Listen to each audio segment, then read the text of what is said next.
TorahBox.com pour la diffusion du judaïsme francophone vous retransmet un enseignement du Rav Yechia Ben Chetrit. Bonne écoute et bon limoud.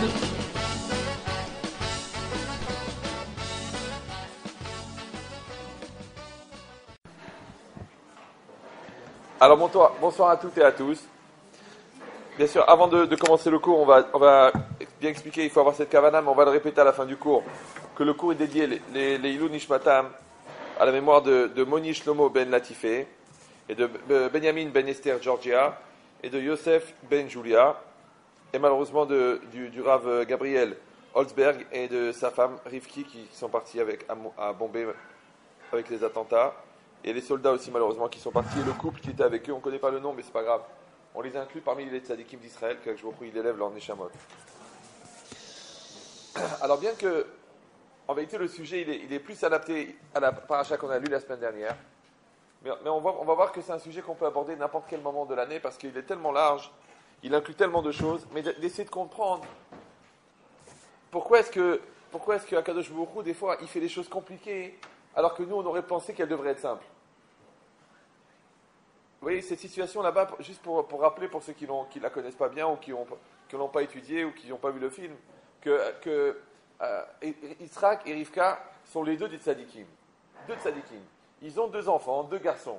Un qui s'appelle Yaakov, un qui s'appelle Esav. Et pour nous, c'est les deux symboles de l'antithèse. Parce que Yaakov, c'est le tzadik, c'est le révélateur, c'est lui le vrai démarrage du Ham Israël. On s'appelle Yaakov Israël. Son visage, il est gravé sur le trône céleste, sur le Kissé Hakavod. Et Esav, c'est le contraire. C'est le destructeur, c'est le tueur, c'est le violeur. C'est vraiment deux extrêmes. Les deux, ils viennent d'un seul couple. Ça, c'est une chose difficile à comprendre. Parce que le pommier, il fait des pommes, c'est normal. Mais cet arbre-là, il fait des herbes amères, il fait des fruits amers. Mais comment un même arbre comme ça, comme Yitzhak et Rivka, ils peuvent produire deux éléments qui sont tellement différents. Et le pire, c'est que les deux, en plus, c'est des jumeaux. Ça veut dire quoi? Ça veut dire qu'ils étaient en même temps dans le même ventre de leur mère.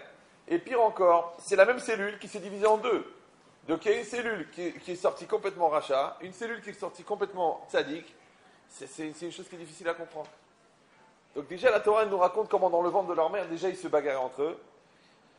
Après, la Torah, elle dit que Yitzhak, il a aimé Esav. Ça aussi, c'est une chose qui est très difficile à comprendre. Tout le monde pose la question, comment est-ce que c'est possible que Yitzhak ne s'est pas rendu compte que Esav était un rachat? C'est-à-dire tout le pays était au courant. C'est comme si quelqu'un on dit c'est le patron de la mafia, ouais, et tout le monde est au courant sauf son père. C'est pas possible. D'un autre côté, la mère, elle aimait Yaakov. Elle a tout investi par rapport à Yaakov. Après, la nature des enfants n'a rien à voir.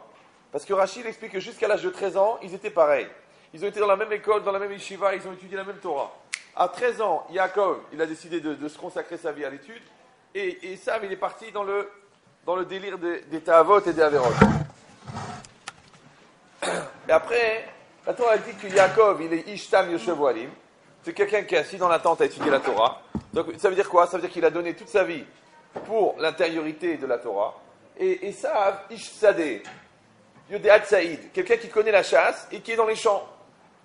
Maintenant, pour l'instant, on n'a pas d'a priori négatif sur eux. Quand on lit à ce moment-là le texte, on dit bon, c'est pas grave. Il y a un qui va être un juif de l'intérieur, dans la pnimiout des choses, dans l'intériorité de la Torah, et un qui va être à l'extérieur. C'est normal. On explique dans la Kabbalah que Akadosh Baruch Hu, il a disséminé des étincelles de Kedusha dans le monde, et que les juifs, ils vont, là où ils font les mitzvot, ils prélèvent les... D'ailleurs, vous remarquez bien que les juifs, ils arrivent dans un endroit, ils restent un certain temps, et après ils partent. Alors nous, on a une illusion d'optique de croire que c'est lié aux événements, c'est lié parce qu'on les a mis dehors, c'est lié parce qu'il y a eu un changement de politique. Non, en vérité, c'est parce qu'ils avaient une certaine mission là-bas, de prélever les étincelles divines. Quand ils les ont prélevées les dernières, ils s'en vont. Comment ils prélèvent? En faisant les mitzvot. Quand le juif il a fini sa mission, il s'en va. Maintenant, il s'en va parce qu'on l'aide à partir avec un coup de pied, ou il s'en va parce qu'il a fait le choix de partir. En tous les cas, il doit partir. Il dit, cette dimension-là, elle aurait très bien été claire pour nous que c'est normal qu'il y a des juifs qui vont être des juifs de la yeshiva, et eux qui vont aller chercher l'intérieur de la Kedusha dans la Torah, et d'autres qui vont être à l'extérieur, qui vont être dans le business, qui vont être dans les actions, plus dans l'activité, et qui vont faire aussi beaucoup de mitzvot, et ça aurait été normal. Donc on aurait pu très bien imaginer que Yaakov, il aurait produit toutes ces parties du judaïsme qui va être ceux qui travaillent sur l'extérieur et qui représentent les juifs dans le monde extérieur, et que Yaakov, lui, il aurait représenté cette partie de la Torah, cette partie du peuple, qui est assis dans les tentes et qui étudie la Torah dans la yeshiva, et ça aurait dérangé personne. Tellement que ça dérange personne, que c'est comme ça qu'il pensait Yitzhak. Comme ça, il explique le Malbim, oui, que Yitzhak, il pensait que c'est normal que Yaakov et Esav, ils n'ont pas la même nature, et qu'ils sont adaptés à leur mission, parce qu'Akadosh Baruch Hu, il donne à quelqu'un les outils dont il a besoin pour sa mission. Donc lui, Ish Sadeh, on traduit homme des champs, mais aujourd'hui on traduit un homme de terrain. Un homme de terrain. Ça veut dire il sait comment agir, il sait s'organiser, il sait faire des actions. Il y a des gens, ils sont très forts dans les livres, mais dans la réalité, ils sont perdus. Il y a des gens, ils sont très forts dans la réalité, très efficaces, mais au niveau de la théorie, ils sont légers. Pour ça qu'Esav, il s'appelle Asouï. Ils disent, les Sfarim, Esav, c'est Asouï. Vous savez, il y a des gens qui s'adaptent très très vite dans la réalité. Oui, il a déjà construit. Celui-là, en 3 jours, il a créé un magasin. Celui-là, ça fait 10 ans qu'il est en train de réfléchir quel est le fondement de l'économie. Quand il va faire le business, celui-là? Oui, il arrive dans la théorie. Il a fait le MBA, le MBB, le MBC, le MBA. Il a tout fait. Oui. Mais il n'a pas encore vendu un produit. Donc tu vois, lui, il est plus agissant, il est plus dans l'acte. Et lui, s'il est plus dans la théorie, et c'est pas grave. Et les deux, ils font partie d'un même élément qui s'appellerait Am Israël. Et le Malbim, il explique que Yitzhak, il pensait que Yaakov, il n'avait pas besoin de sa bénédiction. Mais Esav, il avait besoin de la bénédiction. Alors là-bas, il explique pourquoi. Il y a ce qu'on appelle un principe de Birkat Avraham. Birkat Avraham, c'est quoi? On a vu dans la paracha là-bas de Lech Lecha, comment Akadosh Baruch Hu, il a béni Avraham. Il l'a béni. Ça veut dire cette bénédiction-là, elle est dans leur Am Israël, que tout ce qui est lié à la spiritualité, c'est toujours Akadosh Baruch Hu lui-même qui bénit. Vous avez remarqué que nous, la Torah, quand elle parle des bénédictions, elle bénit toujours sur le matériel, elle bénit pas sur le spirituel.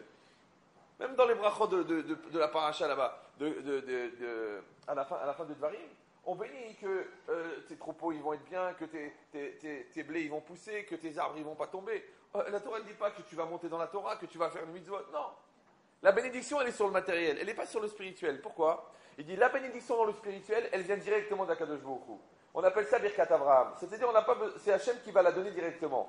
Par contre, la bracha des Avot, c'est-à-dire la bracha que Yitzhak devait donner, c'était une bracha qui était dans le matériel. Maintenant, lui, comment il regardait? Il regardait que son fils Yaakov, lui, qui est assis dans la tente, il n'a pas ce problème-là de confrontation avec le monde matériel. Donc, il n'a pas besoin d'une bénédiction.